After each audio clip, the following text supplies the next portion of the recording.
Bom dia, boa tarde, boa noite, seja muito bem-vindo e muito bem-vinda a mais uma aula do nosso curso de Neurociência Aplicada à Psicologia Clínica, à Clínica Psicológica, mais especificamente do nosso módulo de Evolução Histórica da Psicologia. Lembrando, mais uma vez, que a importância de entender a história, todo esse desenvolvimento você entende os fundamentos. Quando você entende os fundamentos, você consegue aplicar em diferentes situações. Bom, nossa aula hoje é sobre a ascensão da neurociência cognitiva, que a gente já falou na aula sobre behaviorismo, na aula Behaviorismo e Além, que ocorreu ali na década de 50 e 60, mas hoje a gente vai aprofundar um pouco mais no que foi essa ascensão, o que foi essa, entre aspas, revolução cognitiva, e já aproveitando para entrar nesse assunto, a revolução cognitiva e a metáfora computacional da mente. O que seria isso? É um movimento em direção a estudar mais a cognição, a um esforço para compreender essa caixa preta que antes, até a gente viu no behaviorismo, era muito mais focado no estímulo e na resposta, mas não no processo intermediário a isso, que seria o processo de cognição.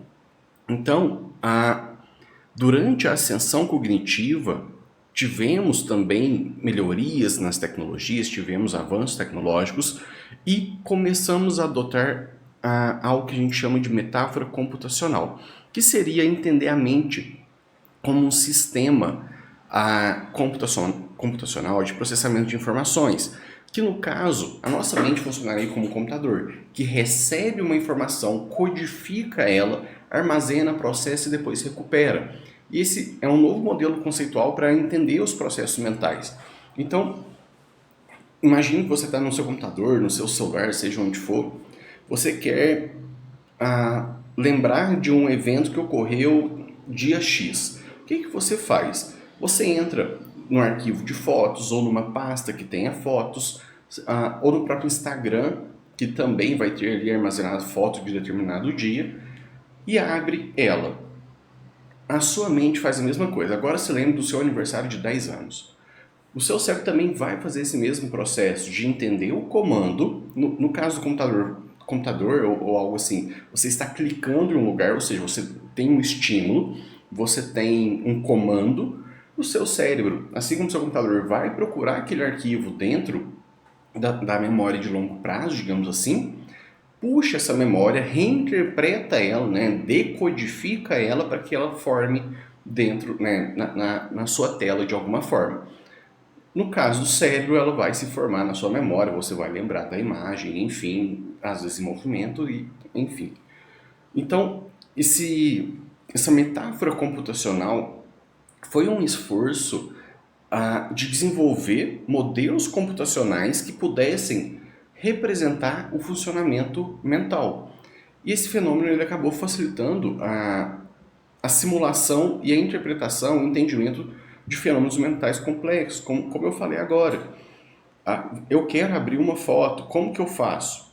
Eu tenho primeiro que enviar essa foto para o computador. Depois eu tenho que armazenar ela em determinado lugar e aí a gente vê, como se fosse uma pasta, mas o computador em si ele tem uma áreazinha específica dele que vai armazenar essa memória. Então quando eu dou o comando, a informação chega até lá para falar, pega isso aqui para mim, abre essa tela.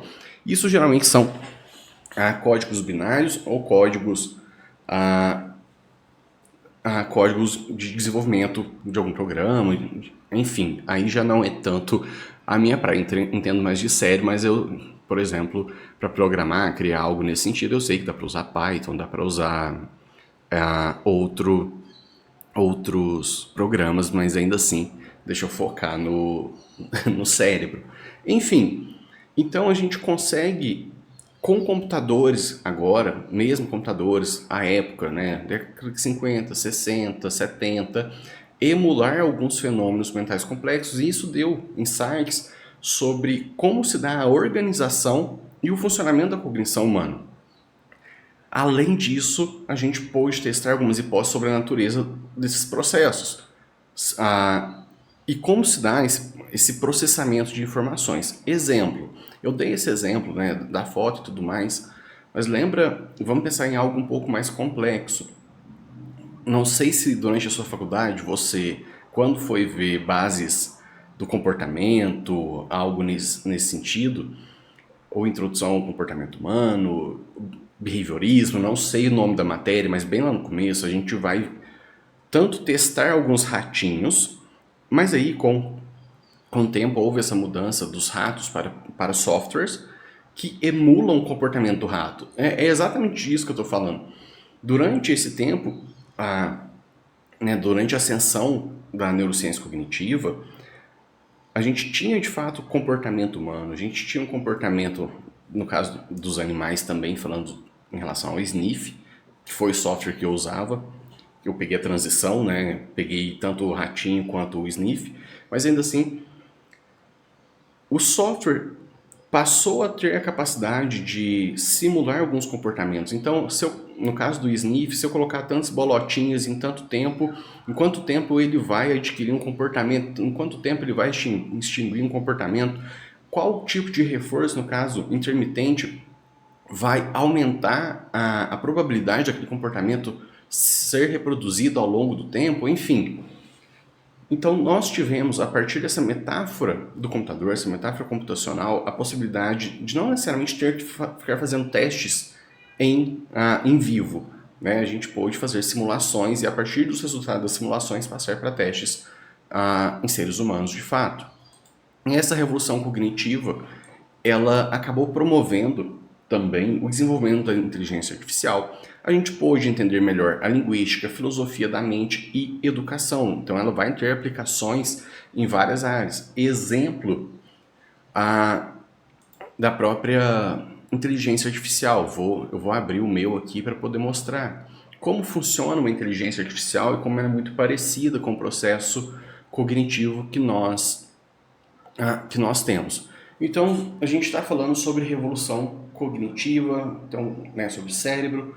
Vamos buscar um exemplo nessa linha.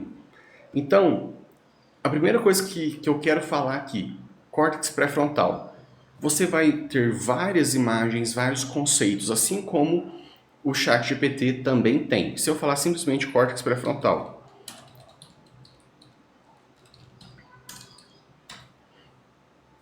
ele vai me dar aqui, ó, o córtex pré-frontal é uma área crucial do cérebro humano associada a funções cognitivas superiores, como planejamento, tomada de decisão, controle inibitório e regulação emocional. Localizado na parte frontal do cérebro, é uma das áreas mais desenvolvidas nos seres humanos em comparação com outros animais. O córtex pré-frontal é dividido em várias regiões que desempenham papéis específicos. Por exemplo, o córtex pré-frontal dorsolateral está envolvido no planejamento e na execução de tarefas complexas, enquanto o córtex pré-frontal ventromedial desempenha um papel importante na tomada de decisões e na regulação emocional. Aqui ele faz um controle top-down para o sistema límbico. Aí, tá vendo? É isso, é aí que eu quero chegar. Ok, seu cérebro faz isso, ele entendeu, tá, o que é o córtex pré-frontal? Quando eu te faço uma pergunta, então, vamos lá. Como o córtex pré-frontal, ventromedial, exerce suas funções de controle de tomada de decisão. Aqui eu tenho uma pergunta, tá? Não está aparecendo na tela, mas eu estou escrevendo. Como o córtex pré-frontal, o ventromedial exerce suas funções de tomada de decisão? Percebeu que quando eu falei córtex pré-frontal, ele me deu aqui um panorama geral? Se eu te falar também corrida, você vai ter vários conceitos de corrida. Corrida a pé, corrida de carro, corrida de moto, corrida de avião. Entende? É um panorama geral. Agora eu quero especificar um pouco mais. O córtex pré-frontal, o ventromedial, exerce suas funções de tomada de decisão. Só que eu quero aprofundar um pouco mais, fisiologicamente.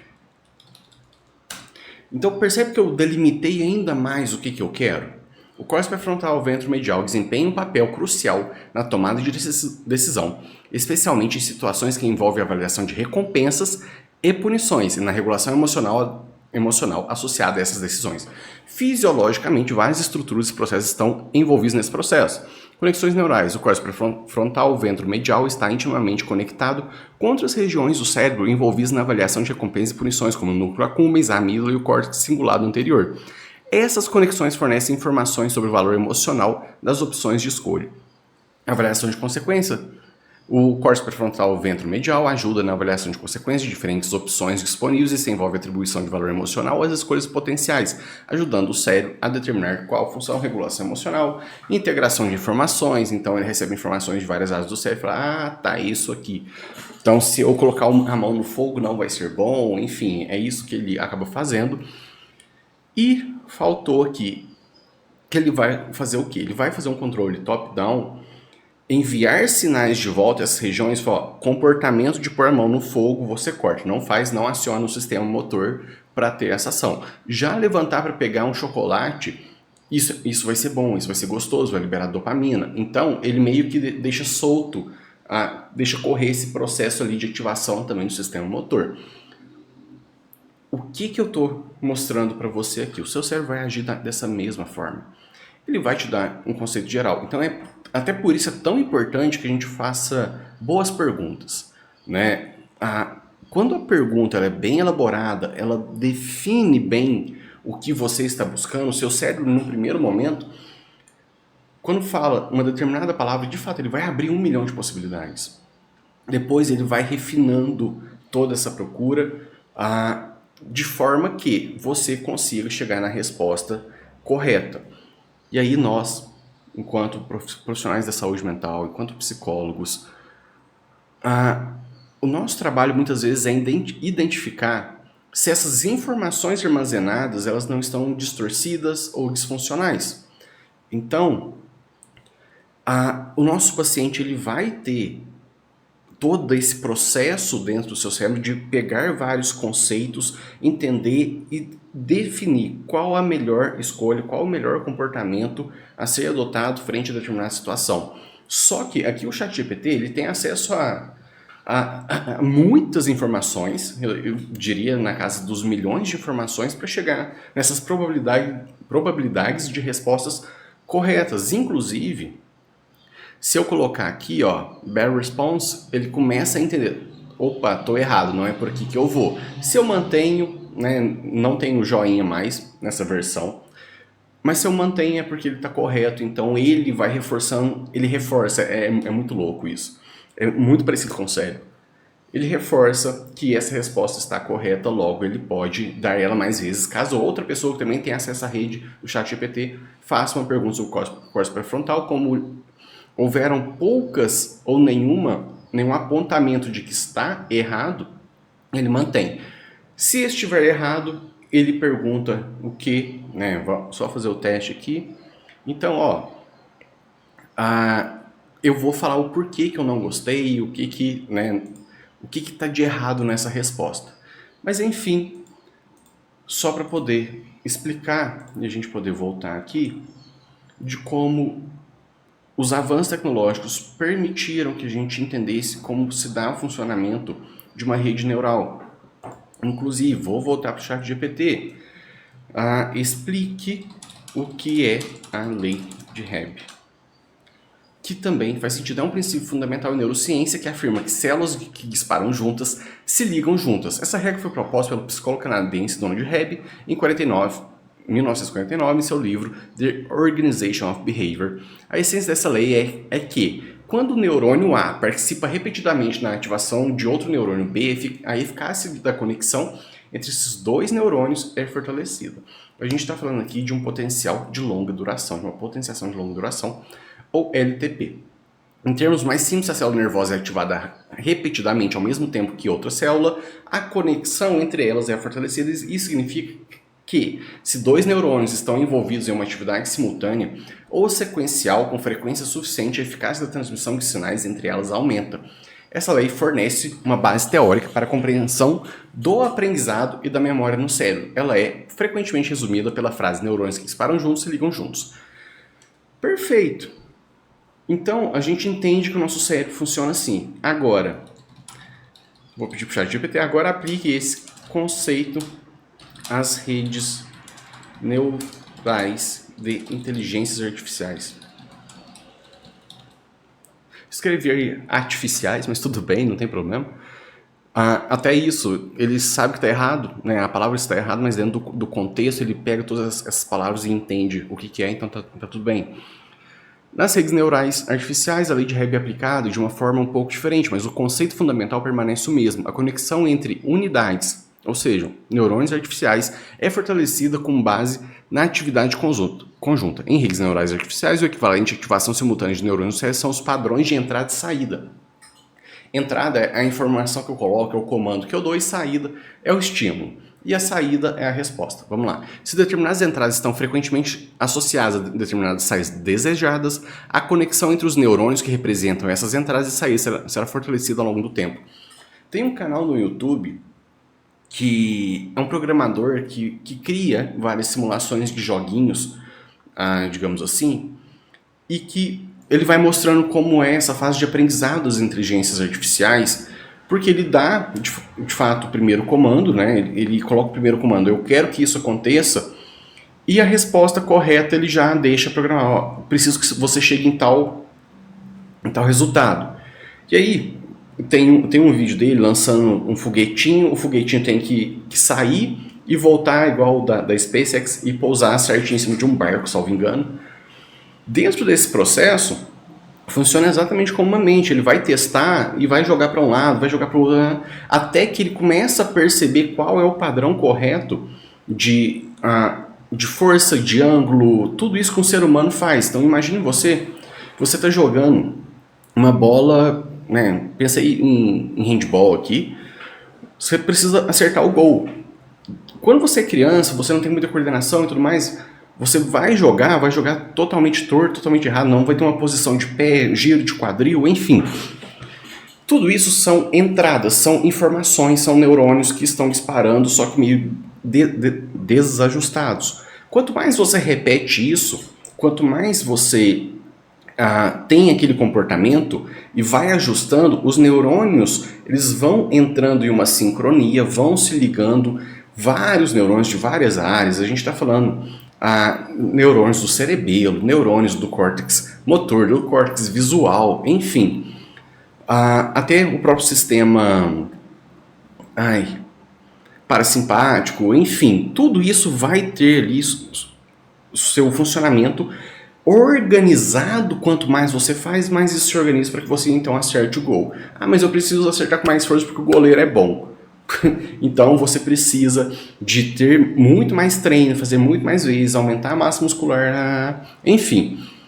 Tudo isso só para dizer que você funciona de fato como computador. Na verdade, computadores tentam emular cada vez mais como um ser humano se comporta, como um ser humano ele age. Então essa lei de Hebb é só para mostrar para você, né, como a inteligência artificial ela vai. Eu estou no 3.5, achei que eu estava no Pro.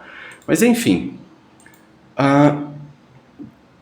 voltando para a nossa aula, porque de fato eu acho muito interessante como as inteligências artificiais conseguem, poupar muito nosso tempo e muita coisa, podem de fato se aproximar do comportamento humano, e aí, como leitor de Asimov, eu acredito que a longo prazo de fato teremos grandes avanços, ao ponto que a lei de Turing terá que ser aplicada com grande frequência. Bom, mas voltando, né, em vez de uma futurologia, vamos voltar para a história. Então, só para você entender que essa metáfora do computador, ela permitiu grandes avanços, grandes simulações, que a gente pudesse entender cada vez mais como se dá o funcionamento do cérebro humano. Assim como as redes neurais funcionam como redes neurais artificiais, funcionam como as redes neurais biológicas. O que impulsionou todos esses avanços, além, né, da própria computação? Só um segundo. O desenvolvimento de duas tecnologias, a ressonância magnética funcional e a tomografia por emissão de pósitrons. Como que funciona a ressonância magnética funcional? Ela permite visualização... Vixe, escrevi tudo errado aqui, mas não tem problema, você entendeu? Ela permite a visualização da atividade cerebral quase que em tempo real, como detectando mudanças no fluxo sanguíneo e na oxigenação de determinada áreas do cérebro. Então, áreas com maior fluxo sanguíneo e com maior concentração de oxigênio quer dizer que aquela área está muito mais ativa do que outra área. E o que a gente consegue fazer com isso? Ter uma medida indireta da atividade neural em diferentes regiões do nosso cérebro. Ou seja, você está exercendo uma função de, vamos lá, de planejar uma viagem. E você está, né, dentro de um aparelho de ressonância magnética funcional. Áreas, como a gente viu um pouco antes, o seu córtex pré-frontal está mais ativo, então ele vai ficar mais vermelho, digamos assim, amarelo, laranja, vermelho, porque demonstra que existe uma maior atividade naquela região. E aí a gente consegue fazer uma correlação direta entre os padrões de atividade neural e os processos mentais, como a percepção, memória, linguagem, tomada de decisão. Como eu disse agora, planejamento, tomada de decisão, córtex pré-frontal. A percepção, a gente vai ter várias áreas envolvidas, memória. A gente vai ter as regiões corticais, mas também a região do hipocampo. Linguagem, área de Wernicke, a Wernicke-Broca, enfim, nessa região mais temporal. Podendo também, linguagem, a gente não fala só da linguagem falada, né? Talvez algo como linguagem não verbal também. Então você pode buscar no córtex visual imagens que remetam àquela palavra, enfim, toda essa comunicação a gente consegue. É isso que eu tô falando, ó, tem essas áreas e tal. Como que a gente sabe disso? Uma das formas foi através de ressonância magnética funcional, enquanto a pessoa desempenhava funções específicas. Então você está jogando um jogo na memória, algo nesse sentido, é medido, né? É possível medir quais áreas do seu cérebro estão com maior nível de sangue e também maiores níveis de oxigênio. E a tomografia por emissão de pósitrons, ela também consegue medir, né, como está o metabolismo cerebral e os padrões de fluxo sanguíneo. Perdão, gente. 11º andar, não tem nem rua de frente aqui, mas final de semana tem uns carros aqui que passam, né? Quando é a Ferrari que passa, a gente até treme aqui dentro, é assustador. Mas enfim, assustador é bonito, mas enfim. É isso, pessoal, TDAH, né? Mas vamos lá. A tomografia por emissão de pósitrons, ela foi crucial para identificar essas redes neurais que suportam a cognição e estudar a dinâmica cerebral em condições de repouso e durante a realização de tarefas cognitivas. Ou seja, a gente conseguiu medir como é a atividade cerebral em repouso, ou seja, ele vai ficar um pouco, em certas regiões ele vai ficar um pouco mais clarinho, até apagado, enquanto outras áreas estão ativas. E quando a gente está em tarefas cognitivas, como o jogo da memória, por exemplo, um próprio VISC, né, a escala Wechsler, a pessoa está fazendo aquilo ali, são em grande parte tarefas cognitivas, é por isso que mede a inteligência. A gente consegue ver talvez algumas áreas se desligando e outras entrando em atividade. Então, essas tecnologias puderam mostrar pra gente, de fato, né, olhando ali, o que tinha dentro da caixa preta. E aí, elas foram fundamentais para o desenvolvimento de modelos de como a atenção é controlada pelo cérebro, ou seja, aquilo que a gente já sabe, né, o córtex pré-frontal ele vai exercer essas funções de controle, não só o córtex pré-frontal, esse é o reducionismo. Em um outro curso de psicofármaco eu dei toda a neurofisiologia do TDAH, no caso, então a gente fala muito de atenção, e não é o córtex pré-frontal por si só, mas o próprio cerebelo vai atuar na atenção, o sistema ativador reticular ascendente vai atuar na atenção, áreas específicas do córtex pré-frontal vão atuar, mas ainda assim, a gente conseguiu ter esses modelos, esse é o ponto. Com essas ferramentas a gente conseguiu entender quais áreas de fato estavam envolvidas no controle da atenção, como que uma memória de fato é codificada, que o codificar você recebe informações do ambiente, então você está vendo algo, vem esses fótons, né? Tudo que você vê são fótons que refletem de uma superfície, então tem um emissor de luz, seja o sol, seja uma lâmpada, seja o que for, Luz, no fim, são partículas, né? São fótons que batem, refletem, seu olho capta. Na hora que seu olho capta, ele codifica essa informação em um pulso elétrico. Esse pulso elétrico chega no neurônio, né? Ele é transformado pela rede neural naquela sequência que a gente sabe. Veio o pulso elétrico, temos, né, um potencial de ação, ou seja, esse neurônio ele é ativado, vem aquele pulso elétricozinho pela axônia pulando pela bainha de mielina, chega aos terminais sinápticos, libera neurotransmissores, ou seja, é um código químico. Esse código químico chega no próximo neurônio, é transformado novamente em um código elétrico, enfim, até que chegue na região do hipocampo. O hipocampo tem aquela memória, né, de curto prazo. Se você repete aquilo, se você vê aquilo mais vezes, você consegue levar essas informações e aí sim um crescimento de neurônios, não de neurônios especificamente, apesar de neurônios crescerem, né, surgirem também. Existe a neurogênese em adultos, não só em crianças, mas existe essa gênese sináptica que vai levar para as regiões corticais aquela memória e aí haver essa consolidação da memória do aprendizado. E além de como a linguagem é processada e produzida, como eu disse, é a mesma coisa do olho, só que no caso, né, no olho são partículas mecânicas, são partículas de fótons, já a audição é uma captação mecânica, né? Quando eu falo, eu emito uma vibração nas partículas de ar, e essas partículas formam uma onda que são captadas pelo meu ouvido, que é o que está acontecendo com você agora, e aí vai chegar naqueles ossinhos, né, no estribo, martelo e bigorna, salvo engano. E na hora que eles vibram, eles são conectados, né, por nervos. Esses nervos vão entender essa vibração e vão transformar essa onda mecânica em um sinal elétrico que vai levar para essa área temporal do seu cérebro, que vai entender o que é, né, esse padrão de elétrico, essa vibração, vai entender como uma palavra, como uma frase. E a gente pôde fazer todo esse avanço desse estudo